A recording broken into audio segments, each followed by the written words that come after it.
Assalamualaikum warahmatullahi wabarakatuh. Jadi hari ini kita akan membahas tentang kriptografi, diantaranya adalah algoritma RSA yang merupakan penerapan dari aritmatika modulo dan konsep bilangan prima. Ya. Dan RSA ini merupakan kriptografi nirsimetris karena kunci enkripsi dan dekripsinya berbeda. Ini dinyatakan oleh 3 peneliti dari MIT, yaitu Rippes, Samir, dan Adleman pada tahun 1976. Dan RSA ini merupakan algoritma pengamanan pesan yang memanfaatkan konsep bilangan prima dan aritmatika modulo yang tadi sudah disampaikan, di mana kunci enkripsi maupun dekripsinya berupa bilangan bulat. Namun kunci enkripsi dan dekripsinya itu tidak sama. Makanya masuk ke algoritma yang pengamanan pesan yang nirsimetris. Kunci enkripsinya itu bersifat publik, berarti artinya bisa diketahui oleh banyak orang dan tidak dirahasiakan. Sedangkan kunci dekripsinya bersifat privat atau tidak boleh diketahui oleh orang lain. Artinya kunci dekripsinya dirahasiakan. Ya. Nah, kunci dekripsi ini dibangkitkan dari beberapa bilangan prima yang secara bersama-sama melalui atau dengan kunci enkripsi. Ya, jadi kunci dekripsi diperoleh dari rumus yang diantaranya menggunakan kunci enkripsi. Intinya begitu. Ya. Dan kunci dekripsi ini memfaktorkan semua bilangan non prima menjadi faktor primanya. Jadi kunci dekripsi itu memfaktorkan sebuah bilangan yang bukan prima menjadi faktor primanya. Ya, jadi intinya mencari faktor prima dari sebuah bilangan non prima. Namun meskipun RSA banyak digunakan dan masih handal, kekuatan RSA ini terletak pada pemaktorannya, ya, karena dalam algoritma RSA ini bilangan prima yang digunakan itu sangat besar sekali, sampai minimal itu 100 digit, ya, gitu. Sehingga tadi mendapatkan kunci, berarti angka-angkanya yang difaktorkannya sangat besar sekali. Dan itu bukan hal yang mudah untuk menentukan faktor prima sebuah bilangan, apalagi yang digitnya banyak. Pada algoritma RSA ini ada 3 bagian. Yang pertama itu membangkitkan sepasang kunci, yaitu kunci enkripsi dan kunci dekripsi. Kemudian yang kedua yaitu bagian enkripsi, berarti merubah plain text menjadi ciphertext. Dan yang ketiga itu dekripsi, berarti merubah kebalikannya, ciphertext menjadi plain text asal. Nah, untuk langkah yang pertama yaitu pembangkitan sepasang kunci, maksudnya di sini berarti kunci enkripsi dan kunci dekripsi. Maka yang pertama harus dilakukan yaitu memilih 2 buah bilangan prima sembarang. Misalkan kita kasih nama bilangan prima yang pertama itu adalah A, atau dimisalkan sebagai A, dan bilangan prima yang kedua itu adalah B.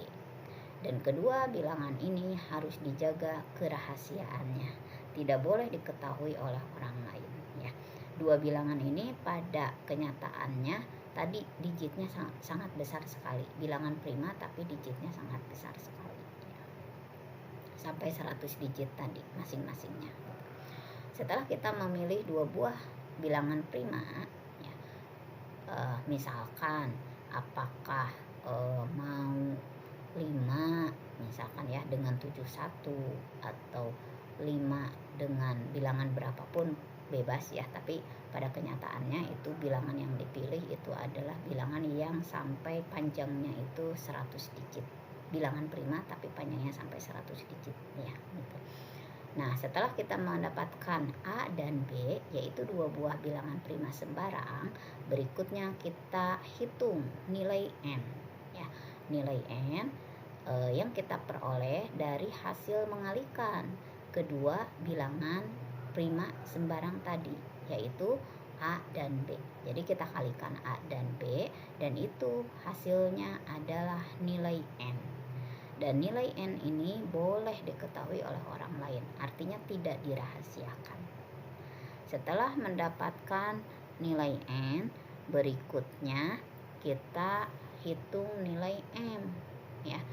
Menghitung nilai M dengan cara mengurangkan A dan B dengan angka 1, kemudian dikalikan ya. Jadi A dikurangi 1, B dikurangi 1, kemudian dikalikan ya, dikalikan. Berarti A min 1 dikalikan B min 1 itu adalah nilai M. Setelah kita mendapatkan nilai M, maka untuk menjaga kerahasiaan nilai A dan B itu berapa, maka kita bisa menghapusnya ya, agar aman nanti kuncinya tidak mudah diketahui oleh orang lain ya, tidak mudah dibobol oleh orang lain. Kemudian setelah kita mendapatkan nilai M, berikutnya pilih sebuah bilangan bulat ya, bebas bilangan bulatnya mau berapa aja yang akan kita gunakan sebagai kunci publik, yaitu kunci untuk melakukan proses enkripsi ya. Kita sebutlah itu adalah variabel E sesuai dengan fungsinya, yaitu untuk melakukan enkripsi gitu ya. Dan E ini harus relatif prima dengan M. Ini harus relatif prima dengan M. Ingat, dua buah bilangan dikatakan relatif prima apabila PBB-nya sama dengan 1 ya. Minggu kemarin kita sudah bahas itu. Karena itu kenapa minggu kemarin kita bahas sifat bilangan bulat. Di antaranya itu adalah relatif prima. Dua buah bilangan dikatakan relatif prima apabila PBB-nya itu sama dengan 1. Untuk menentukan PBB bisa kita gunakan algoritma Euclidean ya gitu. Jadi ini bilangan bulat yang kita ambil itu harus relatif prima, artinya PBB-nya harus sama dengan 1 gitu ya. PBB E dan M itu harus sama dengan 1. Apabila tidak sama dengan 1 ya berarti tidak benar, itu tidak boleh ya itu. Berarti tidak bisa dijadikan sebagai kunci enkripsi. Berikutnya setelah kita dapat kunci enkripsi tuh ya, berikutnya kita harus menghitung kunci untuk dekripsi ya. Ingat, kunci dekripsi itu rumusnya kemarin itu adalah E dikalikan D kongruen dengan 1 pada modulo M ya. Dan ini bisa kita tulis dalam kekongruenan Lanjar jadi seperti ini kan. E itu E kali D, berarti kunci enkripsi kali kunci dekripsi itu sama dengan 1 ditambah K dikalikan M. Berarti kunci dekripsi itu sama dengan 1 ditambah KM dibagi E. Itulah kenapa minggu kemarin kita mempelajari ini juga ya, kekongruenan Lanjar gitu, karena memang digunakan pada algoritma RSA untuk menghitung kunci dekripsi. Sampai sini, setelah kita mendapatkan dua pasang kunci, yaitu kunci enkripsi dan kunci dekripsi, berikutnya kita melakukan tahap yang kedua, yaitu mengubah plain text menjadi ciphertext ya. Bagaimana caranya? Yaitu dengan membagi plain text itu menjadi beberapa blok ya gitu. Jadi kalau pesannya banyak tuh berarti harus dibuat blok-blok pesan blok-blok pesan gitu. Dengan ketentuan tiap blok pesan itu panjangnya itu tidak boleh lebih dari N. Ingat N tadi ya. N itu hasil perkalian antara A dan B. Jadi rentangnya itu mulai dari 0 sampai dengan N-1 gitu. Jadi panjang bloknya itu tidak boleh lebih dari N-1. Kemudian berikutnya setelah di blok-blok baru kita tentukan ciphertext untuk masing-masing plain text. Jadi untuk plain text yang pertama berarti kita tentukan ciphertextnya itu apa. Untuk plain text yang kedua kita tentukan ciphertextnya itu apa, dan seterusnya dengan rumus yang ini ya. Berarti ciphertext yang ke I itu diperoleh dari plain text yang ke I dipangkatkan kunci enkripsi ya pada modulo N gitu. Nah setelah semuanya diperoleh berarti kan kita sudah dapat pesannya tuh mulai dari ciphertext yang pertama sampai ciphertext yang terakhir ya. Berarti otomatis nanti kita dapat pesan ciphertext semuanya kan. Nah, setelah diperoleh ciphertext semuanya, selesai menentukan ciphertext dari masing-masing blok dan menentukan pesan ciphertext keseluruhannya, berikutnya berarti adalah proses dekripsi yang dilakukan ketika pesan itu diterima oleh penerima pesan ya. Bagaimana caranya? Berarti kebalikannya dari proses enkripsi ya. Berarti merubah yang plain text menjadi ciphertext dengan persamaan kebalikannya. Berarti plain text yang ke I diperoleh dari ciphertext yang ke I dipangkatkan. Ini pangkat ya. Pangkat kunci dekripsi pada modulo N. Ya. Jadi rumusnya cuma ini sih. Kalau plain text berarti ciphertext pangkat kunci dekripsinya. Kalau ciphertext berarti plain text pangkat kunci enkripsinya masing-masing pada modulo N ya.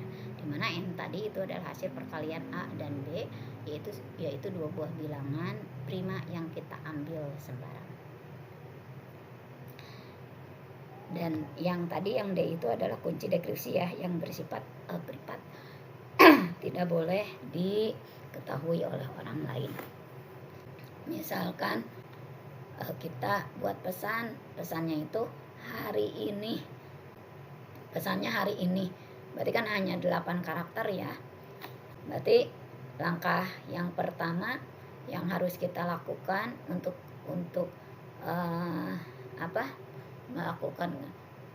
mengenkripsi pesan ini menggunakan algoritma RSA yaitu memilih dua buah bilangan prima sembarang ya. Misalkan kita ambil 47 dan 71 ya. Ini tadi ya sampai 100 digit ya pada prakteknya itu, pada kenyataannya itu, sehingga tidak mudah dibobol.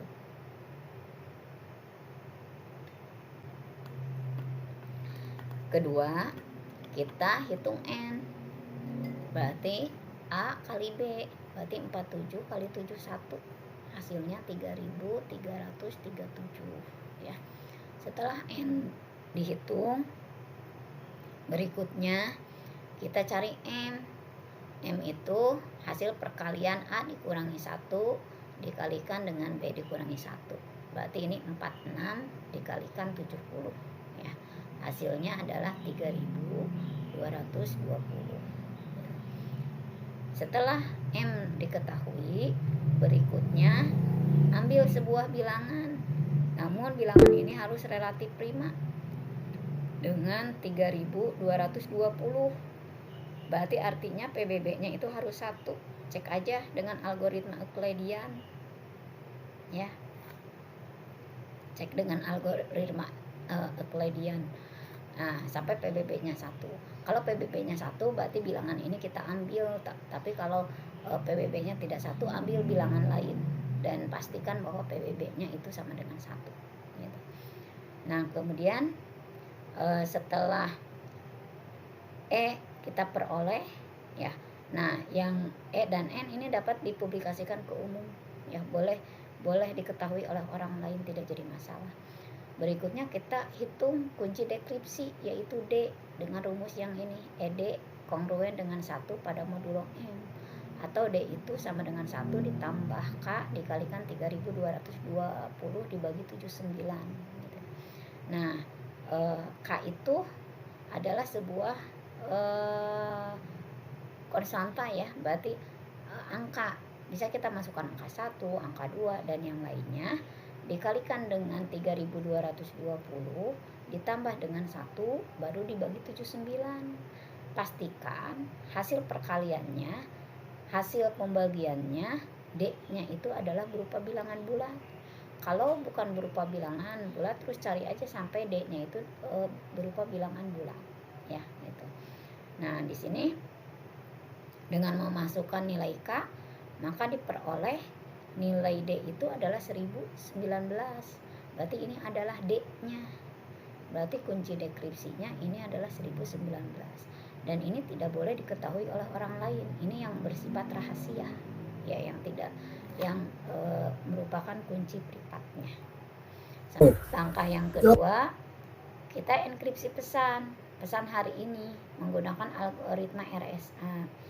Untuk mengenkripsi pesan, yang pertama kita harus ubah karakter hari ini ke dalam kode ASCII, di mana huruf A itu sama dengan 65, H sama dengan A 65, B 66, C 67, dan seterusnya ya gitu. Nah, berarti A 65, H 72, I 73, dan spasi 32. Berarti kita tulis aja di sini. Berarti 72 ya. 72. Kemudian berikutnya A65 ya, 65, dan seterusnya digabung sehingga berarti kode ASCII dari hari ini menjadi ini. Ya. Jadi gabungan dari ini tapi disusun berdasarkan pesannya, yaitu hari ini. Ini kan berarti H, ini A, ini R ya. Kemudian 73 itu adalah I, dan seterusnya. Nah, setelah diubah ke dalam kode ASCII, berikutnya kita pecah pesan ini menjadi blok yang lebih kecil. Tapi rentangnya, angkanya itu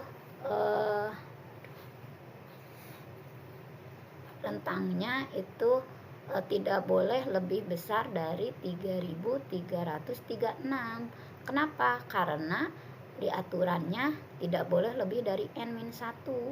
N-nya kan tadi 3337 dikurangi 1 berarti 3336. Berarti kita lihat kalau kita ambil 4 digit, ini kan melebihi 3336. Berarti paling kita bagi pesan ini menjadi 3 digit gitu. Karena paling besar adalah 3336, tidak boleh lebih dari 3336. Nah, sehingga pesan itu kita bagi menjadi 6 blok berukuran 3 digit ya. Digit yang pertama blok yang pertama 726, 2582, 733 ya, 733, 273, 787, sisanya 3. Nah, yang 3 ini karena satuan berarti di blok yang ke-6 bukan 300 karena harus 3 blok. Berarti kita harus nambahin 2 angka, tapi menjadi 0 di depannya, bukan 0 di belakang, karena 3-nya di sini satuan. Ya, berarti jadi 003. Nah, setelah masing-masing dipecah menjadi beberapa blok yang lebih kecil, berikutnya kita tentukan cipertek dari masing-masing ya dengan rumus yang ini. Berarti kita masukkan cipertek yang pertama berarti 726 kan ini. 726 dipangkatkan kunci enkripsinya yaitu tadi 79 di modulo n-nya itu adalah 3337. Hasilnya adalah segini. Dikali 10 pangkat 226 modulo 337. Hasilnya adalah 215. Itu ciphertext yang pertama. Ciphertext yang kedua 776 dan seterusnya sampai diperoleh gabungan ciphertextnya dari plain text ini, ciphertext pertama, kedua, ketiga, keempat, kelima, dan keenam. Maka berarti ciphertextnya itu jadi ini. Ini dari hari ini ya. Dari pesan hari ini aja hasil enkripsinya segini. Apalagi kalau curhatan kita yang di sosmed ya, gitu, mau berapa ribu, mau berapa ratus digit angka hasil enkripsinya. Sekarang gimana kalau pesannya sudah diterima tuh oleh penerima pesan?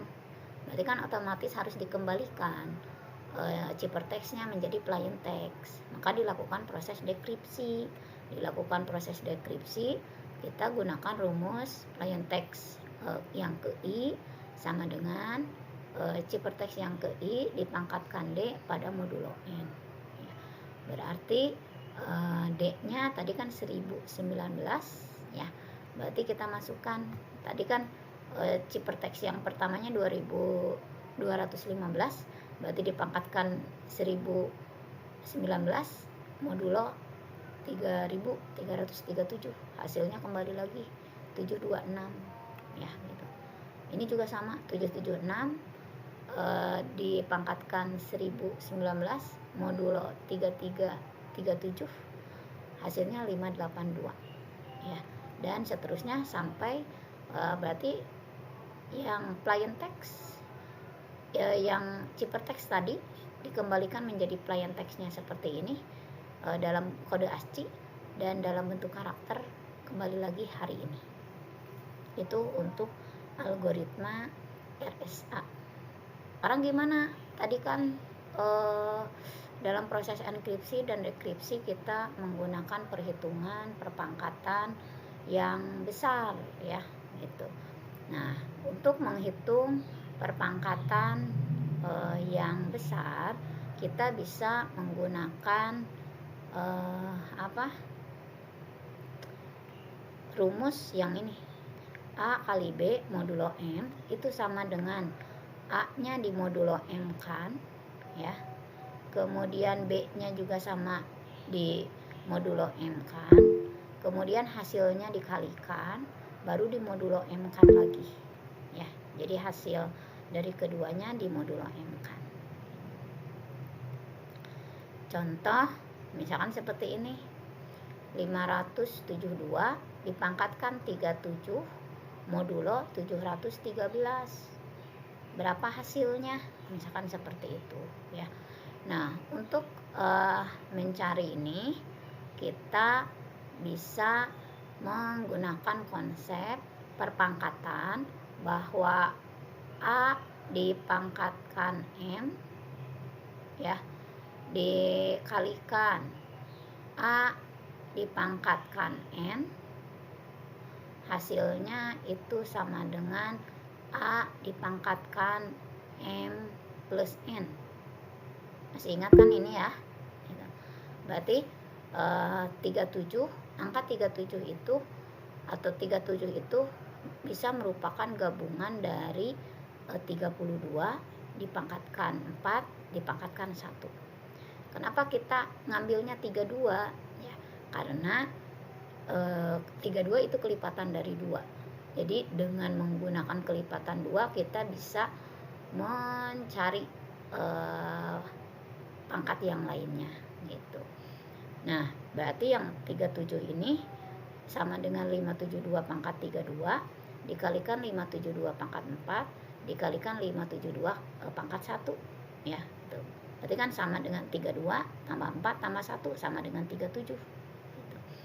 Nah, kalau kita sudah tahu formulanya ya, perpangkatannya berapa aja, berarti Yang harus kita cari kan ini dulu nih, yang paling bawah 572 pangkat 4. Berapa hasilnya? 572 pangkat 4 dapat kita peroleh dari 572 pangkat 2. Berarti kita cari dulu 572 pangkat 2 modulo 713. Berarti 572 dikuadratkan hasilnya segini ya gitu. Kemudian di modulo 713 hasilnya 630. Dari modal 630 ini kita bisa mencari hasil ini keseluruhannya dengan cara berarti kita cari yang 572 pangkat 4. Kita tahu bahwa 572 pangkat 4 itu sama dengan 572 kuadrat dikalikan 572 kuadrat. Berarti kan ini pangkatnya jadi 4 gitu. Nah, kita gunakan konsep tadi A kali B modulo M. Berarti A-nya di modulo M kan, B-nya di modulo M kan, kemudian hasilnya dikalikan baru dimodulokan. Ya, berarti ini sama dengan 572 modulo 713 dikalikan 572 pangkat 2 modulo 713. Kemudian hasilnya di modulo 713 kan ya. Dan ini kita sudah tahu tadi hasilnya 630. Berarti 630 aja dikuadratkan karena ini kali ini kan jadi 2 gitu. Kemudian dikuadratkan di modulo 713 kan hasilnya adalah 472 ya. Setelah mengetahui yang 5 pangkat 4, kita cari yang pangkat 32-nya. Pangkat 32 kan dapat kita peroleh dari pangkat 8. Setelah mengetahui pangkat 8, kita bisa mengetahui yang pangkat 16, baru kita peroleh pangkat yang 32 gitu. Nah, untuk yang pangkat 8 juga sama. Berarti yang sebelumnya, yang ini ya, yang ini ya dikuadratkan di modulo 713 kan. Berarti hasilnya adalah 328 gitu. Setelah mengetahui yang pangkat 8, berikutnya 572 pangkat 16 ya. Berarti dari 572 pangkat 8 dikuadratkan ya. Modulo 713. Berarti 328 dikuadratkan di modulo 713. Hasilnya adalah 634 ya. Baru berikutnya kita cari yang 32. Berarti 572 pangkat 16 kali pangkat 16 lagi ya. Berarti 634 dikuadratkan modulo 713. Hasilnya adalah 537 ya. Setelah mengetahui yang 32, baru kita cari yang 36 ya.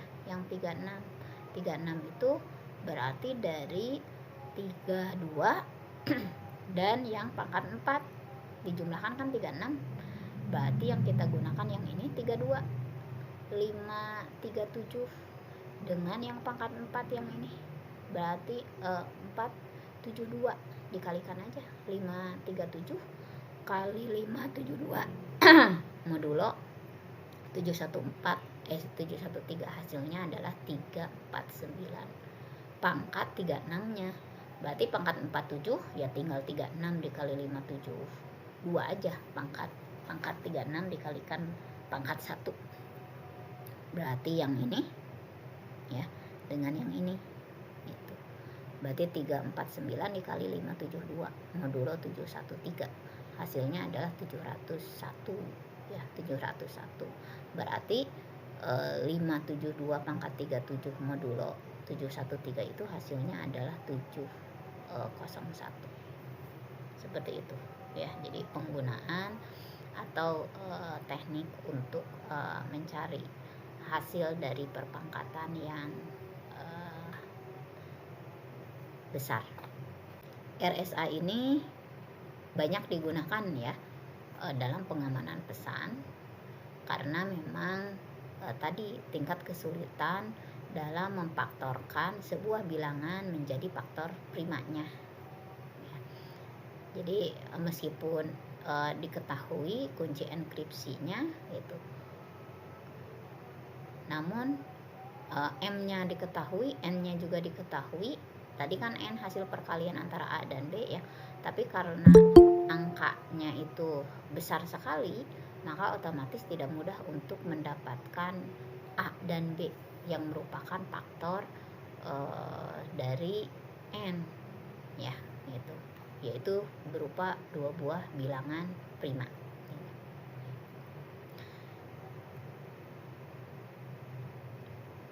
Karena tadi pada kenyataannya A dan B itu panjangnya itu sampai 100 digit. Berarti kalau N itu otomatis panjangnya itu 2 kalinya ya, karena A dikalikan dengan B ya. Berarti sekitar 200 digit ya gitu. Sehingga tadi akan sulit sekali untuk memfaktorkannya ya gitu. Katanya sih waktu komputasinya akan kurang lebih selama 4 miliar tahun baru memperoleh faktor prima dari N, yaitu memperoleh nilai A dan B berupa bilangan primanya itu berapa gitu. Makanya aman dan banyak digunakan ya gitu. Jadi belum ada algoritma yang mampus ya yang dapat memfaktorkan bilangan yang besar ya. Makanya algoritma RSA ini masih direkomendasikan untuk penyandian pesan ya sampai sekarang. Fungsi hash ini merupakan fungsi yang digunakan untuk menempatkan ya suatu record yang memiliki nilai kunci tertentu. Misalkan nilai kuncinya itu adalah K pada lokasi memori yang beralamat HK. Jadi fungsi hash ini pada intinya digunakan untuk ya menyimpan data pada alamat memori tertentu ataupun digunakan untuk mencari data ya pada alamat memori tertentu. Nah, data yang disimpan di dalam memori komputer itu ada prosesnya ya penyimpanannya itu gitu. Sehingga otomatis dalam pencariannya juga akan mudah dan lebih cepat ya gitu. Yaitu menggunakan fungsi hash ya gitu. Karena setiap data itu berupa record memiliki pil kunci yang unik yang membedakan satu record dengan record yang lainnya ya. Sehingga tadi berarti sebuah data akan disimpan di sel memori yang mana itu ditentukan oleh kuncinya gitu. Dan itu berbeda dengan kunci data yang lainnya. Nah, bentuk umum dari fungsi hash yaitu ini juga merupakan sebuah fungsi ya, yaitu HK sama dengan atau H itu adalah sebuah fungsi yang memetakan K terhadap K modulo M atau kepada K modulo M, di mana M ini adalah jumlah alokasi memori yang ada. Jadi M ini berupa sel-sel memori dan M ini memori ini diberi indeks mulai dari 0 sampai dengan M-1. Jadi kalau misalkan ada 10 alokasi memori, berarti otomatis kita buat 10 sel, 10 kotak ya. Dan itu diberi nomor dari 0 berarti sampai 9 gitu. Karena selnya itu ada 10 gitu. Contoh misalkan tunjukkan bagaimana sekumpulan data dengan kunci-kunci 15, 558, 32, 132, 5, 102 dan 90 ditempatkan pada sel-sel memori sebanyak 11 alokasi memori. Nah, berarti dari soal ini kita mengetahui bahwa yang 15 sampai dengan 90 itu adalah kunci ya, kunci datanya, dan 11 ini adalah banyak alokasi memori atau M-nya. Sehingga untuk menjawab soal itu berarti M-nya itu 11, berarti ada 11 kotak, ada 11 sel dan kita beri indeks mulai dari 0 sampai dengan 10 ya. Berikutnya, untuk menentukan di mana sih letak penyimpanan data dengan kunci 15 di sel memori dengan indeks nomor berapa kunci 15 itu disimpan, berarti kita tentukan menggunakan fungsi hash yang tadi ya. Berarti gunakan rumus H memetakan K terhadap K modulo N. Berarti untuk yang kunci 15 kita ganti K-nya dengan 15. Ini ya, 15. Ini sama dengan 15 modulo N. Berarti 15 modulo 11 karena M-nya 11. Berarti cari bilangan di bawah 15 yang habis dibagi 11. Berarti adalah 4. Berarti artinya data dengan kunci 15 nanti disimpannya itu di memori dengan indeks nomor 4 ya. Berikutnya yang kedua, kunci dengan data dengan kunci 558. Kunci dengan data 558. Berarti ini hasilnya adalah 8 ya, karena bilangan di bawah 558 yang habis dibagi 11 itu adalah 550. Berarti data dengan kunci 558 akan disimpan di memori dengan indeks 8. Berikutnya kunci yang 32. Berarti 32 modulo 11 ya. 33 itu habis dibagi 9. Berarti sisanya itu adalah 10 karena 22 itu bilangan yang habis dibagi dengan 11. Sisanya berarti 10.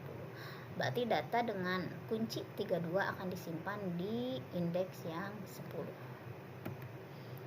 Kemudian berikutnya kunci 100 dengan kunci 132 ya. Berarti 132 itu habis dibagi 11 ya, habis dibagi 11 maka akan disimpan di indeks nomor 0 ya. Berarti memori yang paling awal ya. Kemudian kunci yang nomor 5, kunci data dengan kunci yang 5 akan disimpan di indeks yang kelima. Data dengan kunci 102 akan disimpan di indeks yang 3 karena kan 99 ya. 99 di bawah 102 yang habis dibagi 11. Kemudian kunci dengan data dengan kunci 48 akan disimpan di memori dengan indeks yang keempat. Nah, setelah mengetahui masing-masing penempatan seperti ini, berikutnya kita gambar. Berarti ada 11 sel. Ada 11 sel, berarti seperti ini. Kita kasih indeks 0 sampai dengan 10 ya, gambar aja semuanya. Kalau memorinya ada 11 ya gambar 11. Kalau memorinya ada 15 ya berarti gambar sel 15 ya. Dan masing-masing beri indeks seperti ini ya, dari 0 sampai dengan M sampai dengan M-1 gitu. Nah, berikutnya tadi data dengan indeks dengan kunci nomor 15. Tadi disimpannya di indeks yang nomor 4 kan? Berarti disimpan di sini sesuai dengan hasil perhitungan ini. Berarti kunci data dengan kunci 15 simpan di indeks yang keempat, di sel memori dengan indeks keempat. Kemudian yang 558 simpan di indeks yang 8. Kemudian yang 32 simpan di sel dengan indeks 10 ya. Kemudian yang 132 simpan di indeks yang ke-6. Kemudian data dengan kunci yang kelima simpan di kunci yang kelima. Kemudian yang 102 simpan di indeks yang ketiga ya. Dan terakhir data dengan kunci 48. Nah, simpannya kan harusnya di sini di indeks yang keempat, tapi karena sudah adaan berarti kan terjadi tabrakan data karena sudah ada datanya gitu, nggak bisa disimpan di sini gitu. Nah, maka ada kebijakan apabila misalkan indeksnya sama, maka data berikutnya mengisi sel memori berikutnya yang kosong. Berarti yang 48 ini Karena di indeks yang nomor 4 itu sudah ada an, maka otomatis akan mengecek ke sel memori berikutnya yang kelima. Kelima kosong enggak? Kalau kelima kosong berarti disimpan di sel memori yang kelima. Tapi jika yang kelima penuh, maka akan cek lagi ke berikutnya, ke indeks yang keenam. Kalau keenam kosong berarti akan disimpan di indeks yang keenam. Tapi kalau indeks 6 itu penuh, berarti akan dicek lagi ke berikutnya, ke 7. 7 misalkan penuh juga, maka akan dicek lagi ke 8. 8 misalkan penuh juga, akan dicek lagi ke indeks berikutnya 9. 9 misalkan penuh juga, maka akan dicek ke indeks ke 10. 10 penuh juga, maka kalau 10 penuh, dia akan kembali ke 0. Ya. Cek ke 0, ke 0 misalkan penuh juga, cek lagi ke 1. 1 penuh juga, berarti cek yang kedua. 2 penuh juga, cek yang ketiga. 3 penuh juga, sampai kembali lagi ke sini, maka berarti muncul tulisan memori penuh, misalkan seperti itu ya. Tapi karena di sini di indeks yang ke-6 memorinya masih kosong, maka yang 48 disimpan di sel memori dengan indeks 6. Jadi untuk proses pencarian data juga sama seperti itu pada prinsipnya. Nah ini yang tadi ya, jadi pada memori yang keempat tadi kan sudah terisi, terjadi bentrokan dalam penempatan data ya, maka otomatis ada yang disebut dengan kebijakan resolusi bentrokan ya, atau collision resolution policy ya. Jadi apabila bentrok atau sudah ada, maka akan mencari sel yang tak terisi tertinggi berikutnya ya gitu. Jadi tadi terus ke 10, kalau 10 sudah habis baru ke 0 lagi gitu. Nah ini juga yang barusan ya, jadi pada fungsi hash juga digunakan untuk pencarian data ya. Berarti di sini untuk mencari data record dengan kunci P dengan fungsi di mana H memetakan P terhadap P modulo 11. Misalkan H memetakan P terhadap key. Jika recordnya itu adalah P sama dengan isi sel pada lokasi key, berarti otomatis ditemukan. Tetapi jika tidak sama, berarti dia akan berusaha nyari dulu ke sel memori berikutnya, nyari ke sel memori berikutnya. Kalau sudah dikunjungi semuanya namun tidak ditemukan, baru tadi muncul keterangan data tidak ditemukan gitu. Karena tadi bisa jadi kan harusnya misalkan di sel memori yang keempat tuh, pas dicari ke memori yang keempat ternyata nggak ada, maka dia akan mencari ke sel memori berikutnya yang kelima, belum ditemukan juga, dicari sel memori yang berikutnya yang keenam, dan ternyata ditemukan di 6, karena memang tadi ketika penyimpanan sel memori yang seharusnya itu sudah diisi oleh data sebelumnya gitu. Nah terakhir, pemanfaatan dari atau aplikasi dari aritmatika modulo, diantaranya digunakan juga untuk mengecek apakah sebuah kode buku itu asli, benar atau tidak, intinya ya, yang disebut dengan International Standard Book Number atau ISBN. Nah kode ISBN yang kita bahas sekarang itu adalah yang digitnya 10 karakter ya, 10 karakter. Pada 10 karakter ini biasanya dikelompokkan menjadi 4 bagian yang dipisahkan dengan spasi ataupun strip ya. Yang bagian pertama biasanya merupakan kode yang mengidentifikasi bahasa, apakah bahasa Indonesia atau bahasa Inggris. Kemudian yang kedua itu menunjukkan kode penerbit. Yang ketiga menunjukkan kode unik dari sebuah buku, dan kode ini biasanya ya diberikan oleh penerbit itu, kode keberapa di penerbit itu gitu. Dan yang terakhir yang disebut dengan karakter uji ya. Karakter uji ini angkanya itu dari 0 sampai dengan 10. Tapi untuk angka 10 diganti dengan huruf X ya. Jadi pada karakter uji angka 10-nya itu diganti dengan huruf X ya gitu. Jadi bukan dengan angka 10 tapi dengan huruf X. Jadi kalau karakter ujinya 10 maka X simbolnya gitu. Nah, karakter uji ini yang dapat memvalidasi ISBN atau mengecek apakah ada kesalahan pada karakter ISBN atau tidak ya gitu. Karena karakter uji ini ditentukan oleh karakter pada ISBN itu sendiri. Rumus untuk menentukan karakter uji adalah ini ya. Jadi sigma dari hasil perkalian antara indeks karakter ISBN dengan angka pada ISBN itu, kemudian di modulo 11 ya. Jadi di ISBN tadi kan ada 10 tuh ya. Nah, karakter uji itu dari nomor 1 sampai nomor 9 ya.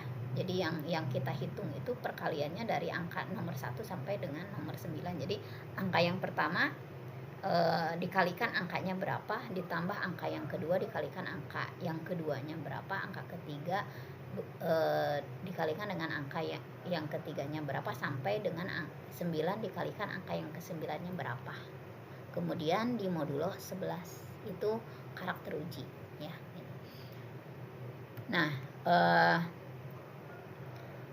untuk mengecek apakah ISBN itu tepat atau tidak, kita bisa menggunakan rumus yang ini ya, yaitu mengalihkan semua karakter pada ISBN dengan indeksnya dijumlah, kemudian di modulo 11 kalau kongruen dengan 0 pada modulo 11 berarti artinya kalau jumlah perkalian antara indeks dengan angka pada ISBN itu di modulo 11 hasilnya adalah 0, maka berarti kode ISBN itu valid. Tapi jika tidak, berarti bisa jadi ada kekeliruan dari ISBN itu ya gitu, dari kode itu. Nah, XI ini adalah karakter tadi ya, yang ke I dalam kode ISBN, dan I itu adalah indeksnya ya gitu. Nah, misal kode ISBN 0301545618 ya. 0 adalah menunjukkan kelompok negara bahasa Inggris, berarti bahasanya Inggris. Kemudian 3015 menunjukkan kode penerbit. Kemudian 4561 ini menunjukkan kode buku, yang kode buku tersebut pada penerbit tersebut ya gitu. Kemudian angka 8 itu adalah karakter ujinya ya. Angka 8 itu adalah karakter ujinya. Angka 8 ini diperoleh dari hasil perkalian angka 1. Ini angka 1, angka yang ke-1 kan, dikalikan 0 sampai dengan 1 dikalikan 9. Ini kan angka yang ke-9. Ini angka yang ke-9 kan gitu. Jadi ini nih 0 dikali 1 nanti ditambah 2, ini angka yang kedua, 2 kali 3 ini 2 kali 3, berikutnya 3 kali 0 dan seterusnya ya gitu. Jadi ini nih ya. Jadi angka-angka ini diperoleh dari ini. Jadi I nya kan 1 2, 3, 4, 5, 6, 7, 8, 9. Nah, ini masing-masing indeksnya dikalikan dengan angkanya. Jadi 1 kali 0 ditambah 2 kali 3, 3 kali 0, 4 kali 1, 5 kali 5, 6 kali 4, 7 kali 5, 8 kali 6, 9 kali 1. Dijumlahkan semuanya adalah 151 ya. 151 di modulo 11. Di modulo 11 hasilnya adalah 8. Oh, berarti sama. Ini karakter ujinya di sini 8, hasil perhitungan juga ternyata menggunakan rumus karakter uji itu adalah 8. Berarti memang kode ISBN ini benar gitu. Kalau ternyata misalkan di sini hasil perhitungannya misalkan di sini totalnya 152, berarti kan otomatis karakter ujinya 9 kan. Nah, berarti harusnya karakter ujinya bukan 8. Berarti karakter ujinya harusnya adalah 9 gitu. Berarti kode ISBN itu tidak tepat, harusnya karakter ujinya adalah 9 gitu. Berikutnya untuk mengecek secara keseluruhan apakah kode tersebut benar atau tidak, kita bisa menggunakan rumus sama seperti karakter uji, cuma kalau karakter uji mah 1 sampai 9, kalau untuk ngecek keseluruhan mah berarti kita kalikan ke 10/10-nya. Berarti kan ini aja kali 1 sampai 9 totalnya 151. 151 ditambah 10 kali 80 berarti tambah 80. Hasilnya adalah 231. 231 di modulo 11. Ternyata memang habis dibagi 11. 231 itu hasilnya adalah 0. Berarti artinya memang kode ISBN ini benar ya, karena karakter ujinya sesuai ternyata, dan semua angka dikalikan indeksnya dijumlah di modulo 11 juga hasilnya itu adalah 0 ya, habis dibagi 11. Berarti artinya kodenya benar. Sekarang bagaimana kalau seperti ini ya, misal di sini ada sebuah kode ISBN 979 939P 045. Tentukan P-nya berapa. Nah, untuk menyelesaikan soal ini sama aja. Berarti seperti tadi kita berarti dari soal ini kita ketahui bahwa karakter ujinya adalah 5 kan. Ini karakter ujinya. Berarti untuk mencari P kita bisa menggunakan rumus karakter uji ya, yang merupakan hasil perkalian antara indeks dengan setiap digit yang ada di ISBN ini. Berarti kita gunakan rumus yang ini ya untuk menentukan karakter uji. Sigma dari I dikalikan XI modulo 11 untuk I mulai dari 1 sampai dengan 9 itu adalah 5. 5-nya itu tadi dari karakter uji.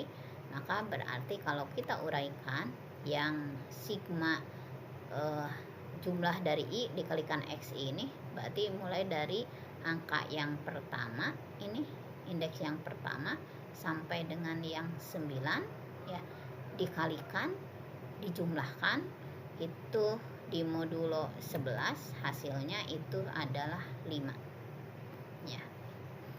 Berarti 5 ini sama dengan 191 ditambah 7P, karena ini P, kita mencari P ya.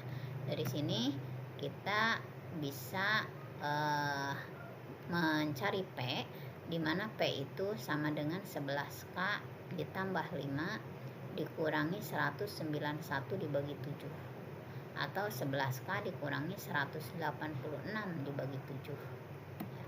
Atau untuk mencari P itu kita substitusi aja K itu misal kita ambil K angka 1 dulu. 11 kali 1 kan berarti 11 dikurangi 186 berarti 175 kan. 175 itu habis dibagi 7 ya. Habis dibagi 7 berarti kalau K-nya angka 1, P-nya akan merupakan bilangan bulat ya. Merupakan bilangan bulat. Nah, kalau sudah ketemu K itu 1, tapi ternyata kan P itu yang angka jadi ISBN itu dari 0 sampai dengan 9. Yang 9 digit mah angkanya mulai dari 0 sampai dengan 9 ya gitu. Minimal 0, maksimal 9. Yang di karakter uji mah mulai dari 0 sampai dengan 10, tapi 10-nya diganti dengan X gitu. Maka berarti P ini harus merupakan angka yang berada di antara 0 dan 9 gitu. Nah, kalau K-nya tadi 1 berarti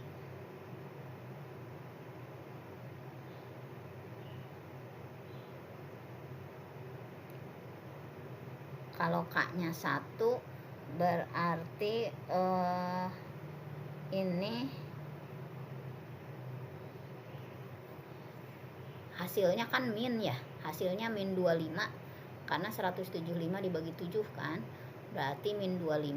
Nah karena min berarti belum berada di antara rentang 0 sampai dengan 9, dan ini dibagi 7 berarti ini aja tambah 7 aja, tambah 7 gitu ya, karena pasti akan menghasilkan bilangan bulat kembali apabila kelipatan 7 ya.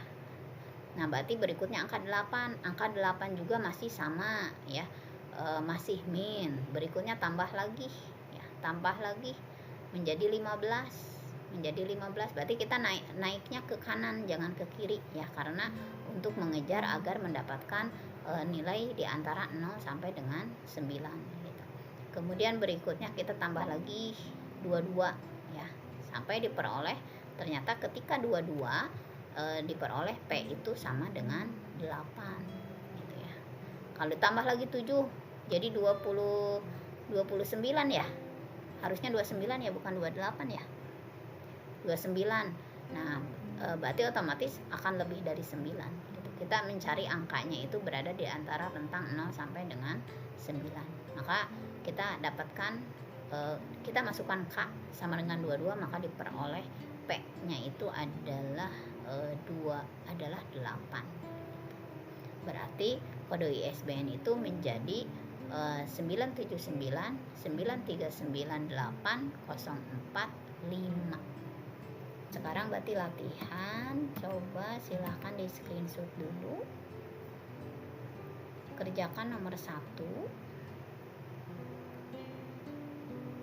nomor 4, dan nomor 6 aja, nomor 6 silahkan. Nah silahkan sambil dikerjakan